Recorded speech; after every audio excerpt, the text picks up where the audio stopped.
uma índia de mar.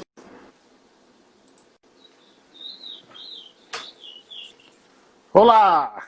Oi, Carlos, tudo bem? Tudo ótimo, tá me ouvindo bem? Tô sim, perfeitamente. E você? Perfeitamente, chegando ótimo aqui o som. Pessoal, sejam todos bem-vindos. Eu sou Carlos Silva, eu apresento o programa Pai Ayala Conectados na Rádio Conectados. Você acessa radioconectados.com.br. Não deixe também de acompanhar os nossos podcasts. Estamos nas seguintes plataformas: no Spotify, Deezer, TuneIn, Google Podcast, Apple Podcast, Cashbox, WeCast. Também tem tudo no site do programa, que é paiayanaconectados.com.br. Lá você encontra, por exemplo, os nossos colunistas, o escritor Darlan Zurk, o jornalista e pesquisador de cultura Assis Ângelo e o também jornalista e crítico musical Sérgio Martins. Hoje, 16 de outubro de 2020, edição de número 199 dessa série de entrevistas que iniciamos em março. Passaram-se por aqui 198 personalidades importantes, falando de temas importantes também. Hoje não é diferente falar de literatura com uma grande personalidade estudiosa da literatura, mestre, publicitária, professora universitária e poeta, doutora em teoria e história da literária pela Unicamp, mestre em literatura e ciência e crítica literária pela PUC São Paulo, é coordenadora do curso de letras da Unip, São José dos Campos, especialista em leitura e produção de textos pela Universidade de Taubaté, graduada em comunicação social pela Universidade de Mogi das Cruzes, membro da Sociedade Brasileira Dostoiévski. André de Barros, que honra recebê-la. Seja bem-vinda. Muito obrigada, Carlos. A honra é toda minha. Muito legal estar aqui e ter a oportunidade de conversar sobre literatura. Sempre muito bom. Você fala de onde nesse momento? Eu estou em São José dos Campos. São José dos Campos, terra boa. Estive aí a semana passada. Ah, que legal. Terra muito boa. Você tem também um canal no YouTube, chama Primeiro Parágrafo, é isso? Tenho sim, tenho sim. Confesso que ele está um pouco parado, sabe? Porque a gente já vai trabalhando bastante, acaba deixando algumas coisas meio que de lado, mas ele está ali vivo ainda, né? Eu fiz esse canal, na verdade, com a intenção de incentivar a leitura mesmo, né? E ler pequenos trechos, conversar sobre aquela coisa do livro que te pega pelo primeiro parágrafo, né? Por um trechinho, tá? A ideia é essa. Tentar animar as pessoas a ler coisas diferentes, enfim. Me diz uma coisa, eu tô ouvindo bem ou esse teu sotaque tem algo de mineiro assim no meio? Sabe que já me disseram isso? E engraçado que eu sou de Jacareí, você conhece aqui a região, né? Do lado, só atravessar a BR. Pois é, né? Então, assim, eu sempre nasci em Jacareí, aí...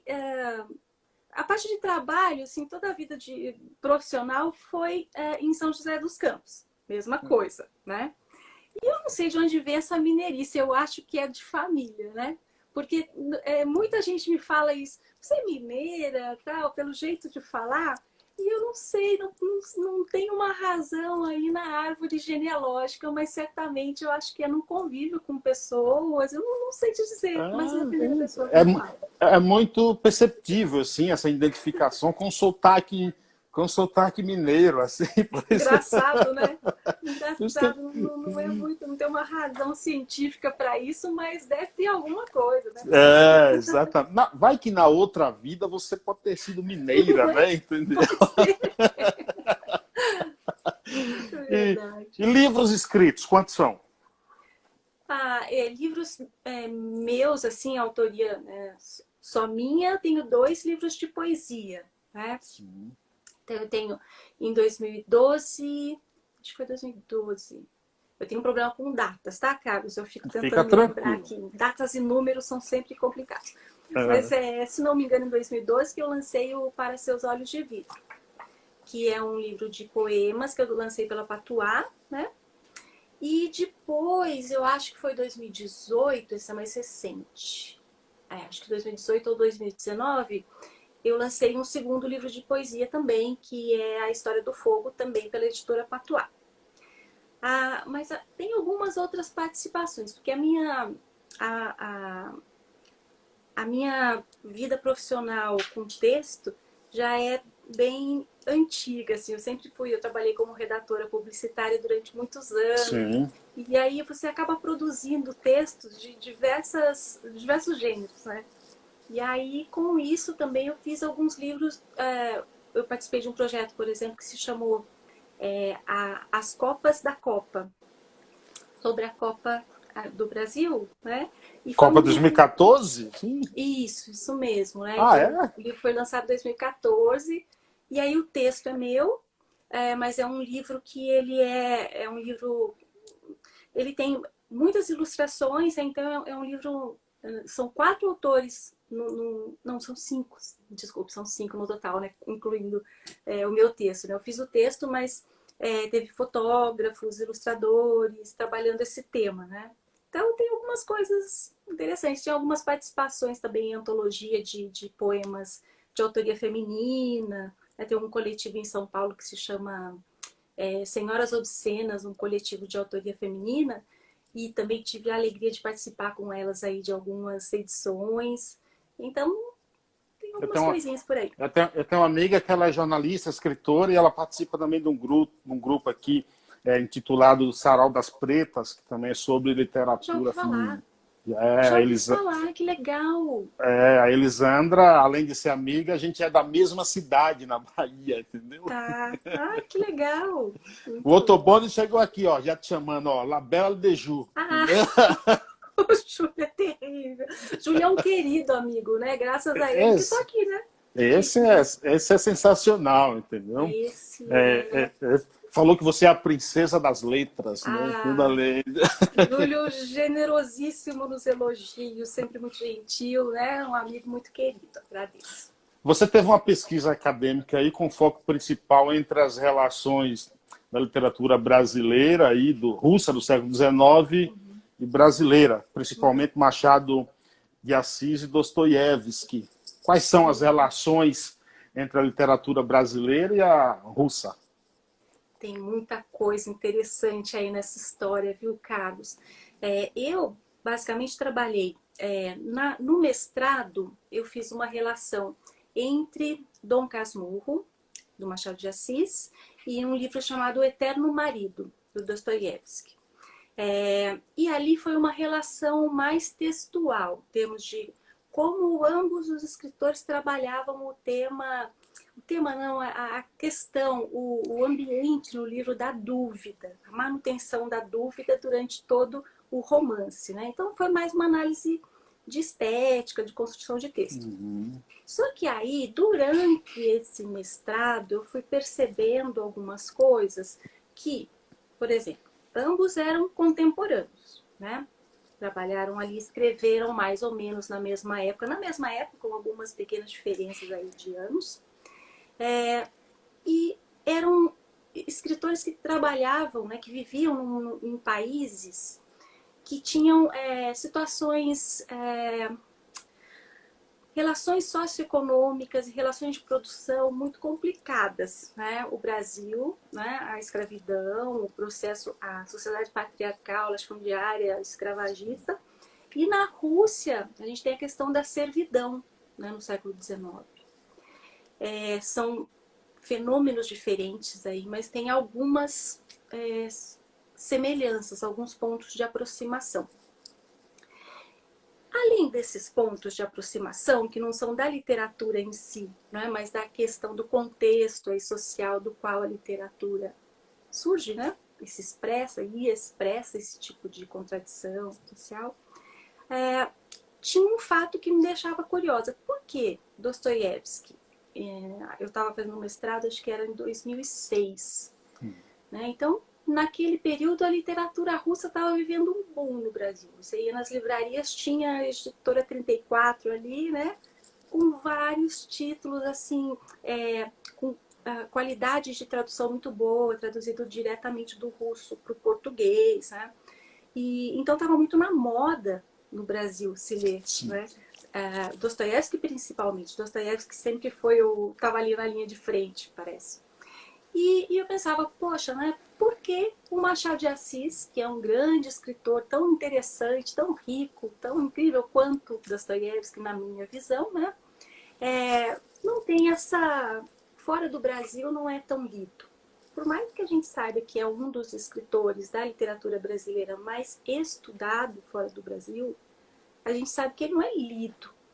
Agora, Por teve essa venda aí nos Estados Unidos de memórias póstumas, como é que você recebeu essa notícia? Você é uma especialista. A gente comemora, né? A gente comemora. Eu comprei o livro na versão do Kindle ali para ver, né, como é que a coisa tá rolando. Foram 2 edições assim, diferentes, né? 2 traduções diferentes. Então, poxa, legal demais, né? Eu acho que a gente pode ver aí uma tendência, né, a enfim, a uma melhoria desse quadro de recepção do Machado fora do Brasil, né?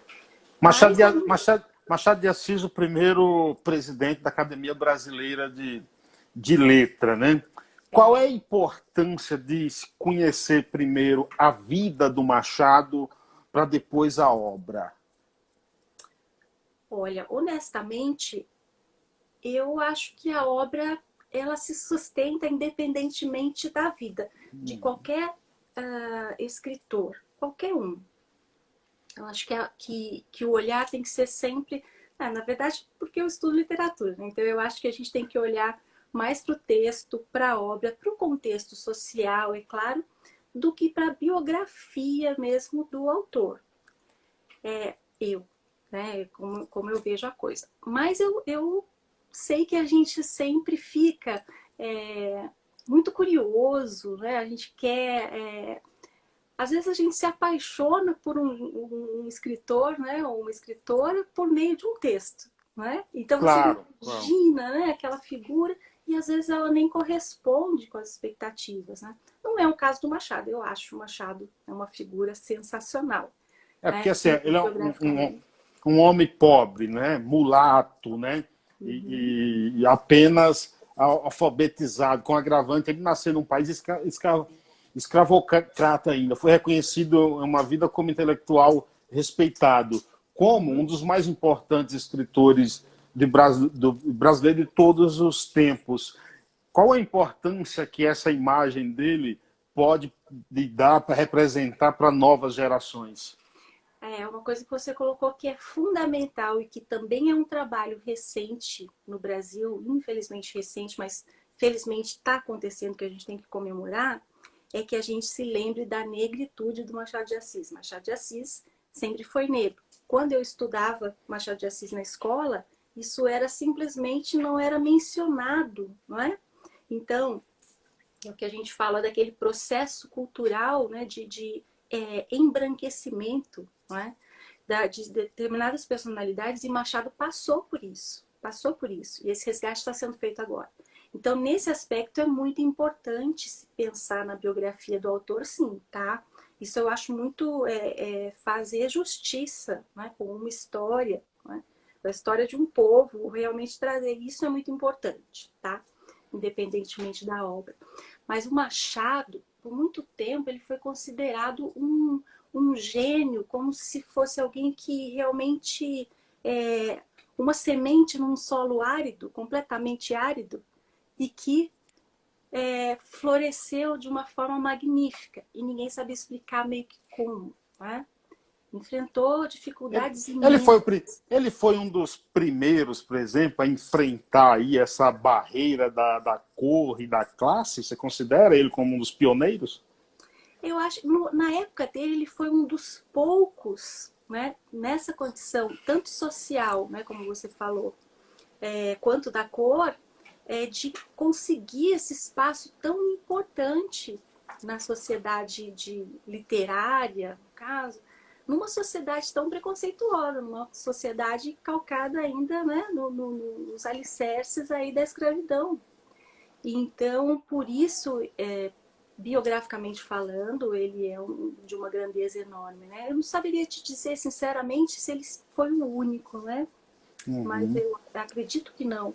Mas com certeza é um dos grandes que realmente nos surpreende, né? Nos deixa muito feliz, porque eu imagino o quanto foi difícil, né?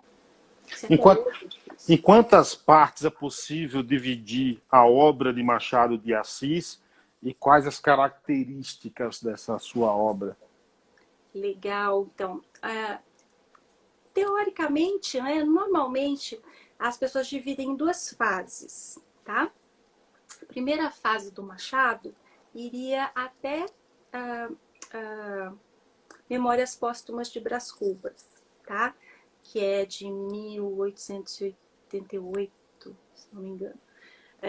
Nessa fase, até chegar a Memórias Póstumas de Brás Cubas, o Machado estaria mais alinhado a uma literatura romântica, tá? Mais alinhado. Quando a gente fala de Machado de Assis, é sempre bom a gente falar assim, olha, não cabe na caixinha. Não dá para colocar, né? Porque a gente tem aquela coisa de... Eu até falo muito isso para os meus alunos, muito.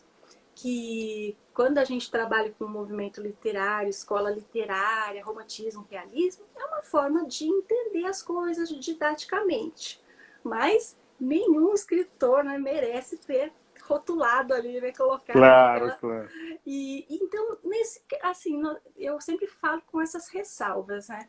Então, a partir de Memórias Póstumas de Brás Cubas, Memórias Póstumas de Brás Cubas é o livro considerado o precursor do realismo no Brasil, né?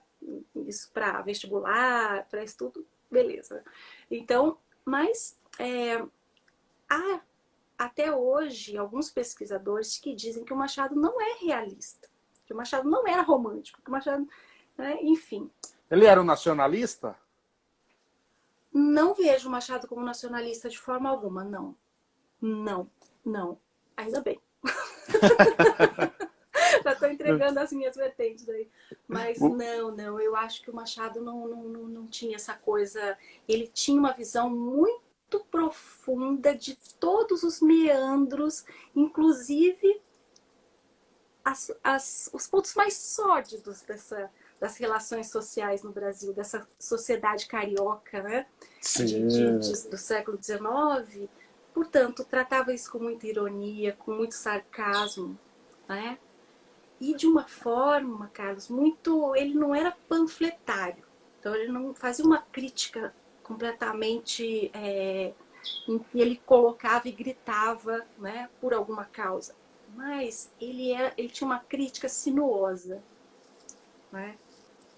E a gente entende isso quando percebe a biografia dele, né? A importância da biografia, né? Novamente. Nesse caso, Então, ele foi funcionário público, né?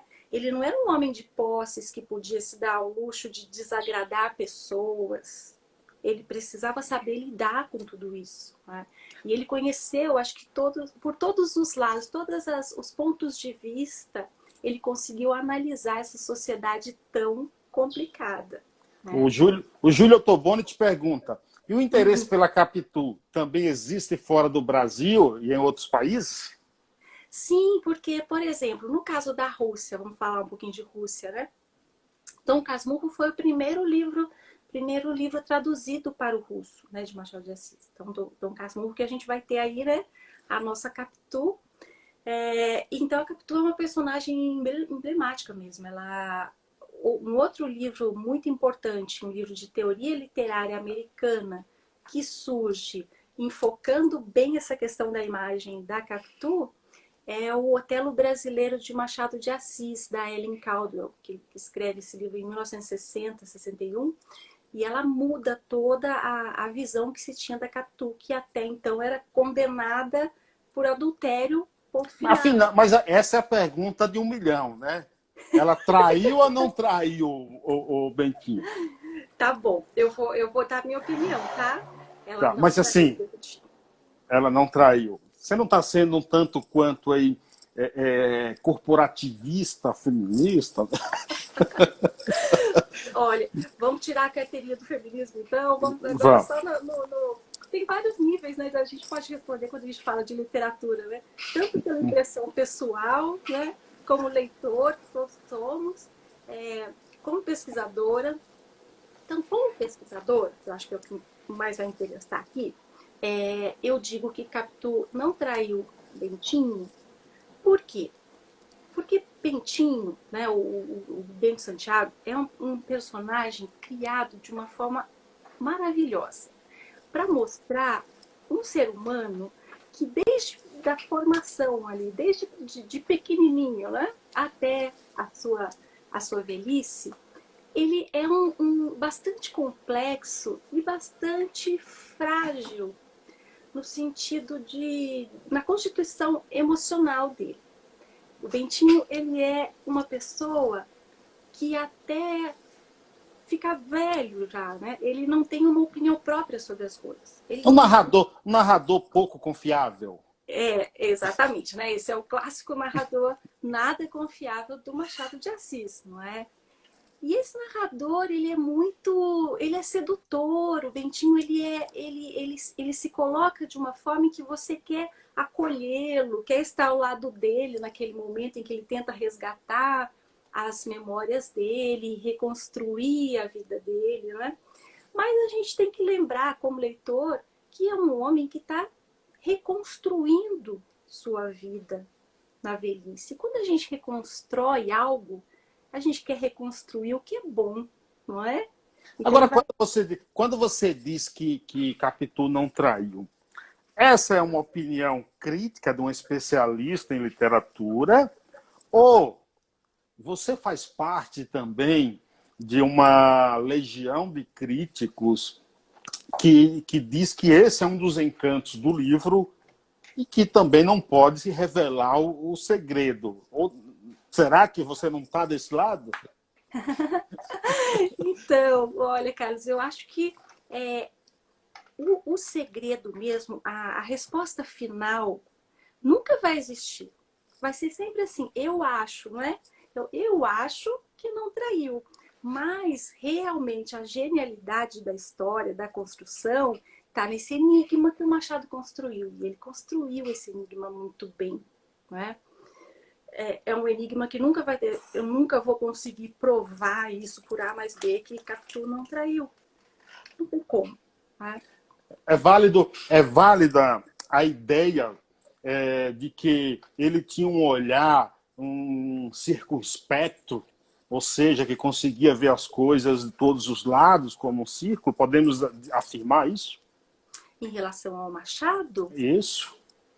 Que ele tinha uma visão de vários pontos. Eu acho que sim, assim como eu falei da sociedade, né? Que ele via essa sociedade carioca por vários pontos, né? Porque ele participou ali, ele circulou por vários estratos sociais, não é?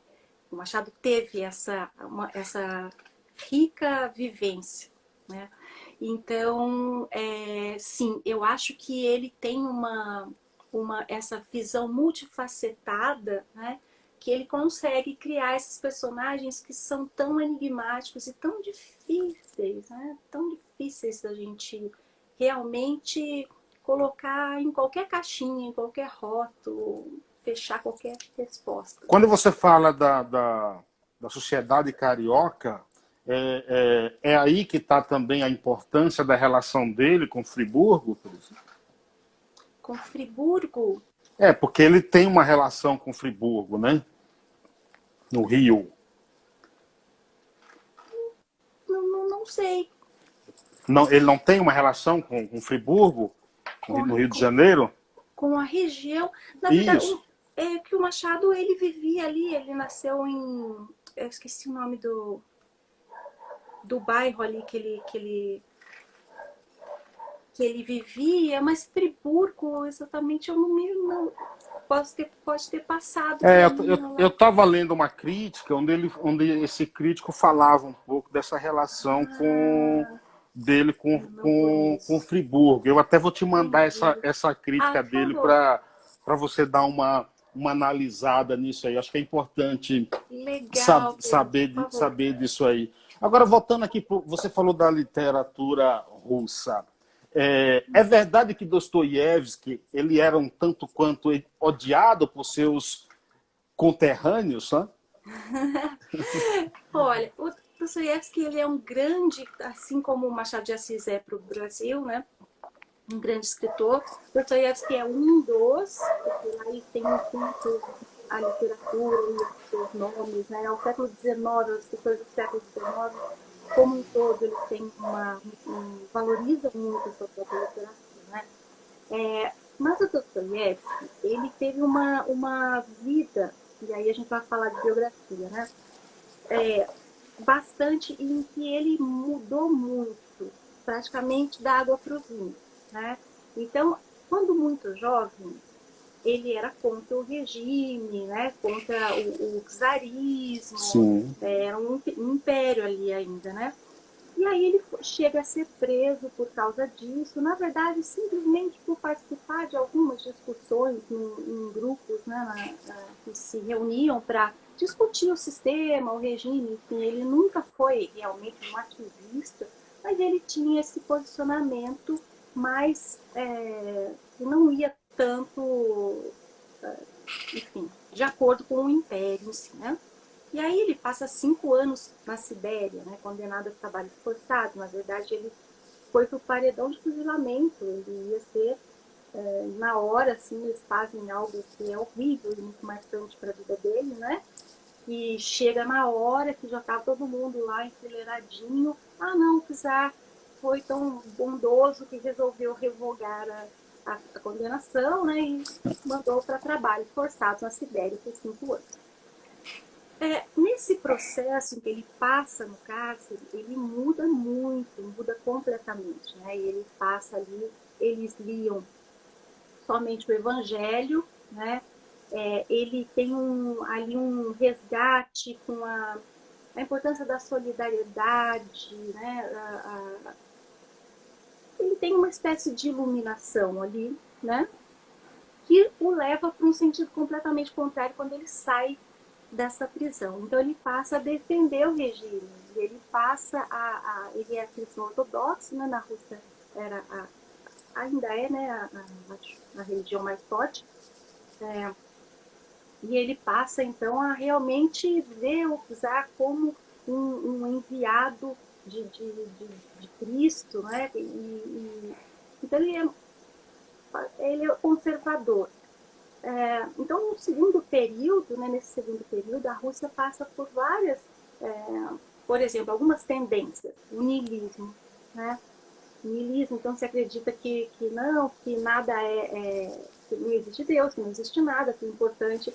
Ele vai muito contra isso. Então, ele Sim. se coloca de uma forma que não agrada as vertentes, digamos assim, mais modernas, né?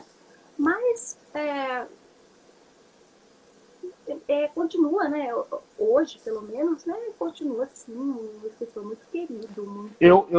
Eu fiz uma entrevista com um russo recentemente, ele mora na França, o Alexander, Uhum. e ele diz que o livro Crime e Castigo já é passado lá na escola desde da criançada, adolescência, ele já começa a ser trabalhado. Você acha que aqui no Brasil falta isso, por exemplo, pegar um Machado de Assis e já começar a trabalhar desde a educação de base? Alguns podem até dizer que há uma linguagem um tanto quanto hermética, mas precisa isso? É necessário entender isso desde cedo? Complicado. Sempre converso com os meus alunos sobre isso, né? Também. Machado de Assis, assim como Dostoiévski, né? Eles não escreveram para serem lidos na escola. Né? Essa é a minha visão. Então a gente sempre tem que lembrar que a literatura, toda a literatura de forma geral, né, quando o escritor escreve, ele tem um leitor ideal ali que ele imagina que vai dialogar com aqueles que tem a maturidade, né, para emocional, para entender aquela sutileza, enfim, a proposta dele. Então, uma coisa que a gente sempre tem que lembrar, a literatura, a gente se apropria dela como ferramenta pedagógica. Né? Mas a gente nunca pode esquecer que ela é um objeto artístico. Né? em objeto artístico e ainda um objeto de fruição, que deve trazer prazer, que deve ser algo que a gente escolhe e que relaciona com a nossa própria vida, com a nossa própria vivência, né? E, infelizmente, a forma como o livro chega na escola, como o Machado de Assis chega na escola, como chegou na minha época, e eu acredito que, infelizmente, ainda hoje seja algo bastante parecido, a gente cria uma fábrica de pessoas que odeiam Machado de Assis, né? A gente tem nosso amigo Júlio aqui vive, adora me provocar, inclusive. Eu detesto Machado de Assis. É que o Júlio falou que gosta de Paulo Coelho. Ah, tudo bem, tudo bem. A gente tem que derrubar os preconceitos, mas o que eu acho que isso é complicadíssimo, Carlos, é complicadíssimo. Como é que a gente faz para criar leitores cientes da importância da literatura brasileira, que saibam, que conheçam o Machado de Assis e o respeitem, sem fazer com que eles tenham um contato muito prematuro com obras que eles não vão conseguir, de repente, extrair essa grandeza toda. Mas esse contato prematuro, ele não pode ser levado às crianças de forma, ou através de música, ou através de interpretações de teatro, algo assim também? Perfeito, é uma ótima solução, né? Então a gente tem, mesmo com a literatura comparada, a gente trabalha muito isso. Dentro da universidade, que a gente está formando professores, né, que vão ter que mudar esse jogo, a gente faz muito isso. Então, por exemplo, Machado de Assis hoje está em história em quadrinhos. A gente tem em HQ, né? Isso, então, história em quadrinhos, que eu esqueci até de falar. Isso. Não é? Então, isso é ótimo, não tem que ter medo, né, de mexer numa obra clássica, não, tem mais a que mexer, e tem que criar a história, fazer fanfic, né? O que aconteceu com a Capitu, né? Afinal de contas, poxa, a Capitu não falou nada ali, né? Nem só o fato de ter traído ou não. O que acontece com essa mulher depois que ela é mandada para a Europa, né? Eu acho que até o final dessa entrevista você vai acabar dizendo que ela traiu. Não. Aí o lado feminista também ajuda. O Júlio diz aqui que Paulo Coelho nunca, né? E ele essa foi para provocar ele. E ele te pergunta, Andréia, a obra de Machado de Assis consegue hoje ser compreendida pelos estudantes? A imposição de uma obra de tal complexidade aos estudantes não causa uma aversão futura ao autor? Então, eu acho que é bem isso, né? Se a gente tem que trazer, eu não acho que a gente deva tirar, de forma alguma eu digo, não, então a gente não vai trabalhar os clássicos na escola. A gente vai trabalhar os clássicos na escola, mas como? Como trabalhar os clássicos na escola? Antes de colocar, leia tal livro e perceba aí que ele tem as características do realismo, isso aí vai ter, né? Mas criar situações de encantamento, né? Fazer com que, se você tem alguns livros que precisam ser lidos, abra esse conjunto de títulos possíveis, né? Conte para as crianças um pouco da história, porque o que cativa também é a história em si, né?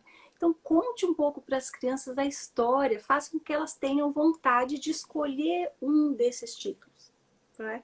Que ela tenha opções. Isso é uma coisa que eu acho fundamental. Eu acho terrível. Até hoje, quando eu dou aula de literatura brasileira, literatura portuguesa na universidade. Então, os alunos escolhem para fazer seminário, né, entre os títulos que a gente coloca à disposição, qual título eles querem trabalhar. E não, tipo, você vai fazer isso, você vai fazer aquilo. Não faz sentido, né? E aí a gente consegue, eu estou vendo alunos meus aqui entrando, inclusive. Pode falar o nome, gente, fica à vontade. Então tem o Júnior, acabou de entrar aqui, né? Estou vendo só passando, não estou vendo todo mundo. Quero agradecer a todos eles que estão sempre, a Jéssica. E eles me emocionam todos os dias. Eu tenho visto seminários assim que eu digo para eles, eles entregam muito mais do que está sendo pedido pelo professor. Porque eles realmente se envolveram com aquele livro, né? E isso é uma delícia, né? Isso é muito importante. O querido amigo aqui, Rubinho Lousada, ator, bonequeiro, faz parte do Cocoricó, da TV Cultura, ele te pergunta o seguinte: você não acha que a utilização do teatro de bonecos e sua laicidade não seria uma ferramenta? Perfeito, perfeito, perfeito. Uma ótima ferramenta, né? Disse tudo aí. É muito bom que a gente tenha aqui pessoas de várias áreas ali que estão, né? Você já me deu uma sugestão e a gente está, na verdade, todo mundo aqui, você vê que está empenhado em realmente colocar o Machado de Assis, né, no lugar que ele merece estar, que é no coração das pessoas, na verdade, né? Não é assim, a leitura tem que ser realmente prazerosa, né? E, enfim, acho assim. Como é que você vê a questão da indianista na obra dele? Então, no caso do Machado, ele não passa, ele não retrata, simplesmente não trata do índio, assim, pelo menos nos romances, Sim. tá? Por quê? Não, por quê, né? Não vou dizer por que ele não tratou, né? Mas a gente vê... Você também não quer revelar segredos, né? Aqui, Não, conto tudo, conto tudo. Mas é que a gente vai ver, né, a questão da indianista mais como um projeto do romantismo, da primeira fase do romantismo brasileiro. Então, anterior ao Machado de Assis, né? Ele ainda não estava na jogada.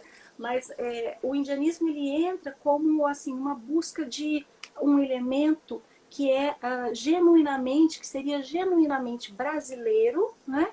E um elemento genuinamente brasileiro a ser valorizado, até de uma forma idealizada. Né? Então, isso ficou num período anterior ao Machado. Né? Provavelmente por isso ele não tratou da questão do indianismo. Né? Machado de Assis também era a temática machadiana e o universo dele é extremamente urbano. Né? É muito urbano.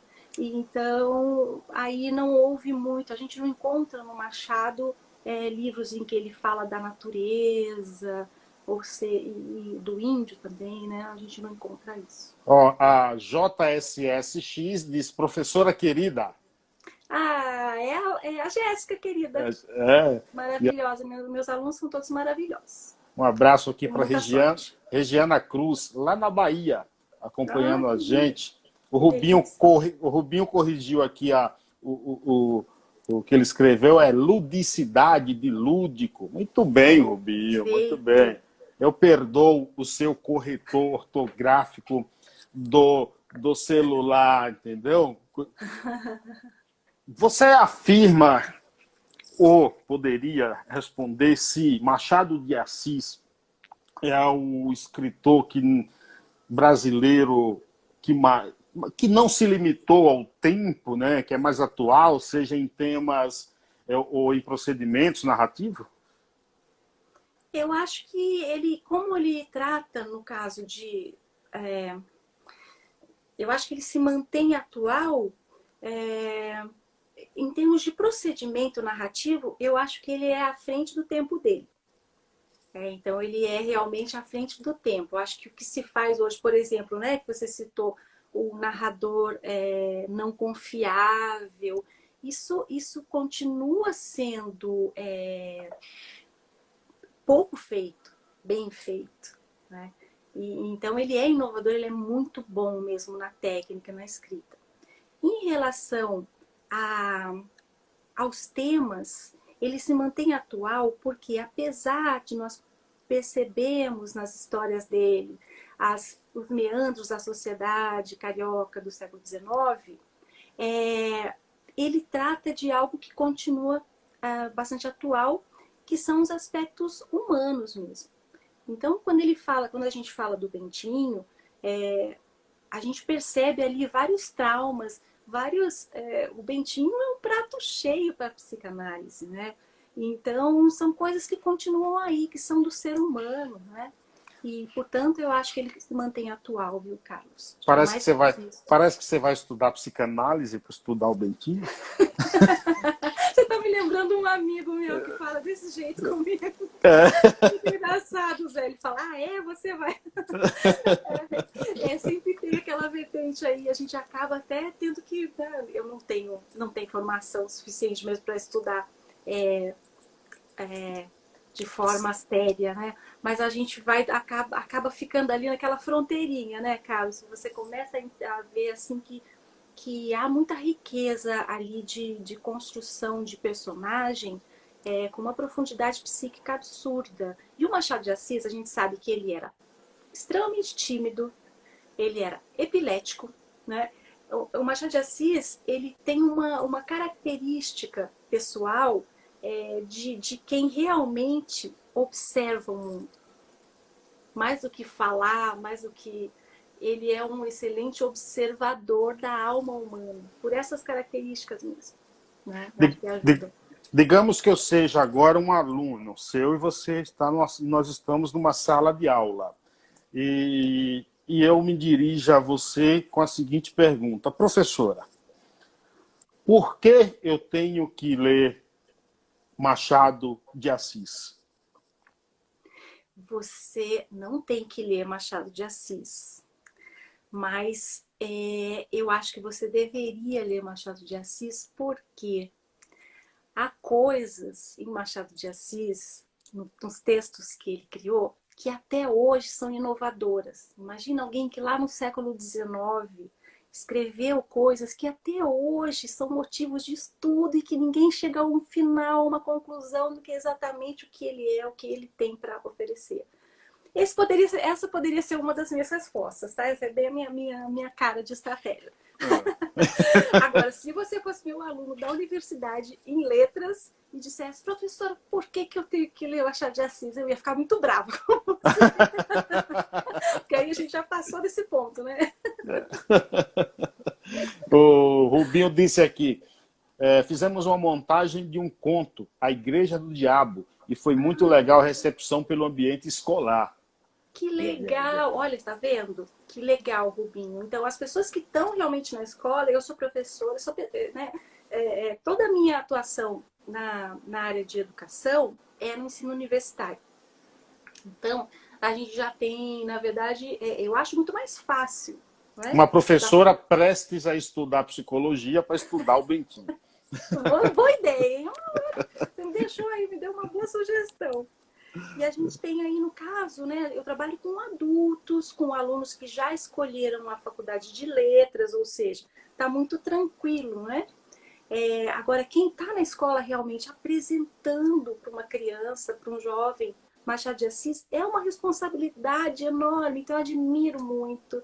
E os professores, né, de ensino básico, da educação básica, fundamental e média, e acho que é uma missão linda, maravilhosa, e que nós, pesquisadores, temos que tentar ajudar a pensar realmente possibilidades para ajudar, né, na prática. Isso é uma coisa que me preocupa. A Pan Souza diz assim, Andréa, querida, admiro sua paixão pela literatura, exemplo de professora. Ah, obrigada, querida. Ex-aluna também, excelente professora. A turminha sensacional aí. Hoje a gente ouve muito falar sobre a questão da ressentimento, dívida histórica do negro e essas coisas. Você acha que Machado de Assis ele superou ou deixou de lado essa questão do ressentimento ou humilhação qualquer? Olha, Carlos, eu acho que ele soube lidar muito bem com isso. Teve uma força psíquica, emocional, muito grande, né? E lidou com isso dessa forma, eu acho que da melhor forma que ele podia lidar numa sociedade tão atrasada e cruel, né? Na qual que ele viveu, né? Então, eu não sei dizer se ele superou, mas ele era um homem muito, que estudou muito, que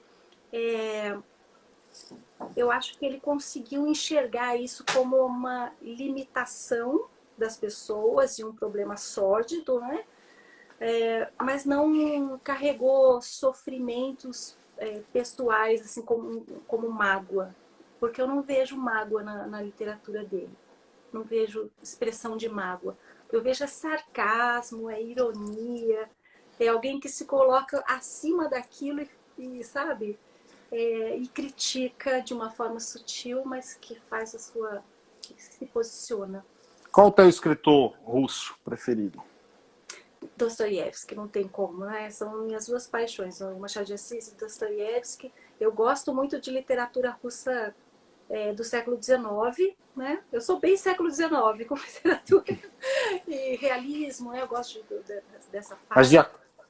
mas de acordo com Gorky, Dostoiévski era um escritor de terceira categoria cuja fama é incompreensível.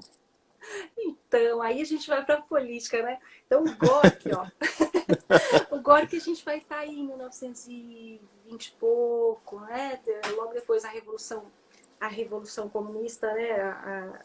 Acontece em 1917, a Revolução Russa acontece em 1917. E aí, Mayakovsky, que eu adoro, tal, todos esses escritores vão se colocar contra a literatura que vinha anteriormente, principalmente de um escritor que é cristão ortodoxo, que fala, né, relaciona a beleza a Deus, a coisas muito contrárias e retrógradas do ponto de vista dos revolucionários, né? Então, quando eles começam essa nova fase aí da Revolução Socialista, era um projeto mesmo negar o que vinha antes e todos aqueles valores. Você sabe que no período soviético, né, desde o início, os templos, as igrejas, né, a religião era proibida. Faltou Oh, energia. querido, olha que coisa! Faltou energia aqui no bairro. Eu tô no escuro, tá vendo? Eu peguei a luz de outro celular. Ó. Olha só que coisa! Bom, enfim, né? Ainda bem que Olha, e já assim, tava. não tá chovendo, não tá ventando, não tá nada, mas faltou energia no bairro aqui, entendeu? Não era para ser. Comecei a falar de religião, aí o gore, que alguém não gostou aí dessa É, história. o Júlio falou, você está num cenário escuro. Eu falei, pois é, tô com a lanterna do celular aqui na mão. É. Mas dá tempo a gente finalizar aqui com mais duas perguntinhas. Alguns intelectuais citam o livro Crime e Castigo como o maior livro de literatura do mundo. Qual a sua opinião sobre isso? Nossa, é um livraço, né? Eu não sei te dizer se mas se fosse para. Eu digo, ok, bela escolha, né? Excelente. É um livro maravilhoso. E engraçado que Dostoiévski, às vezes as pessoas têm um pouco de medo de ler, justamente porque ele tem esses livros enormes, né? Crime e Sim, Castigo é sim. um deles. Mas eu, por exemplo, quando fui ler Dostoiévski, eu fui para um livrinho fininho, né? É um conselho que eu dou para quem tem curiosidade, mas acha que é difícil. Não é difícil, mas é melhor ir por algumas novelas, algumas coisas menorzinhas, porque tem muito personagem, né? Os nomes são muito diferentes do que a gente está acostumado. Então, a dificuldade normalmente é essa. Eu não consigo gravar o nome do personagem porque é diferente. Mas é só uma questão realmente de costume, né? De hábito. E Crime e Castigo é legal demais, porque trabalha justamente essa crítica do Dostoiévski em relação à questão do niilismo que a gente estava falando, que era uma tendência ali na juventude da época. Então ele cria essa personagem, que é o Raskolnikov, que é um estudante, e ele vive várias situações de pobreza, enfim. E ele começa a questionar isso, né? Por que ele está passando por aquilo, sendo que há pessoas mais velhos que não produzem nada e que estão aí vivendo de juros, por exemplo, que são agiotas. Sim, Ele sim. começa a questionar, e aí o que o Dostoiévski quer mostrar é exatamente que quando Deus não está presente ali, né? Quando não há uma fé, né? O que o ser humano pode vir a fazer de horrível contra um outro. Né? Então, essa é uma visão dele, mas o livro é sensacional, sensacional. O Júlio te pergunta o seguinte: qual é o poeta de preferência da Andréia, autor de prosa? Tá legal, olha, de poeta, Júlio. Eu vou aí, não tem como, né? Não sou acadêmica, não, com poesia. Eu amo Vinícius de Moraes, é o meu mais querido de todos. Em segundo, a gente tem aí o Ferreira Goulart também, que é maravilhoso. Quem mais? Hilda Hilst, em poesia ainda, Quem fez, sensacional. quem fez um trabalho sobre a obra dela, sensacional, é o Antônio Carlos Sequin, né? É, Tem ai, que sim. legal, vou me informar. Tem até, Olha, ele tem um livro, né, sobre isso, e eu fui até no lançamento do livro que aqui legal, há uns 2 anos. Muito legal, recomendo mesmo aqui, entendeu? joia, legal. Ó, eu tô aqui, ó, com velas e celulares, ó, Olha só, entendeu? hein? Falta só pegar o vinho agora. Eu não bebo, eu não tomo nada alcoólico, entendeu? Ah, Eu sou um baiano que toma muita água de coco. oh, que delícia. Então tá bom, tá ótimo, né? Delícia. E Você. terminando, eu não respondi o autor de prosa, né? Que ele perguntou de Isso. poesia e prosa. Então, em prosa, eu tenho que ficar com o Machado de Assis e o Dostoiévski, os dois queridos que mudaram a minha vida mesmo. E, literalmente. E quem mais? Aí é difícil, tem muita gente boa, mas vamos ficar com esses dois. E quando é que você vai escrever um livro falando de Machado de Assis e do Dostoiévski? Opa, será que travou de novo? Estamos aqui. Ouviu o que eu perguntei? Eu vou repetir Ah, a tá. pergunta. Agora tá um pouco embaçada a imagem, eu fiquei com medo de travar. Mas então, quando eu Quando, vou escrever, espero que em breve, né? Espero que em breve eu possa. Eu gostaria de publicar essa minha tese, né? Em fazer essa tese ficar mais. Trabalhá-la no sentido de uma publicação fora do meio acadêmico, né? Mas ainda não tive tempo, viu, Carlos? Não tive tempo. O professor trabalha muito. quando você tiver tempo, também vai começar a atualizar o canal do YouTube? Também, tá vendo só? Quanta coisa, tanta pendência que tá por aí, né? Primeiro Mas parágrafo é o nome do canal? primeiro. Para as pessoas se É. inscreverem lá, né? Ah, que legal! Vou ficar feliz da vida se você também puder passar por lá e, enfim, aí é Claro, eu um vou dar um. incentivo para eu voltar, né? Ativa. Sem dúvida nenhuma, sem dúvida nenhuma. Aproveite também, ó, pessoal, se inscrevam no canal Paiayana Conectados, que esse vídeo vai lá para o YouTube. E lá tem também mais algumas entrevistas que a gente faz aqui nessa pequena tela. André, gostaria de te agradecer. É uma honra bater esse papo aqui, finalizando aqui de modo escuro, né? Aqui, mas gostaria de te agradecer por ter disponibilizado esse tempo para a gente conversar. Carlos, eu que agradeço muito, muito mesmo. Foi muito legal, muito gostoso. Estou sempre à disposição para falar de literatura, viu? Só chamar que eu venho. Obrigado, viu? Grande abraço, até uma próxima. Agradeço. Tchau, tchau. Obrigado a todos, gente. Até uma próxima. Tchau, tchau. Valeu.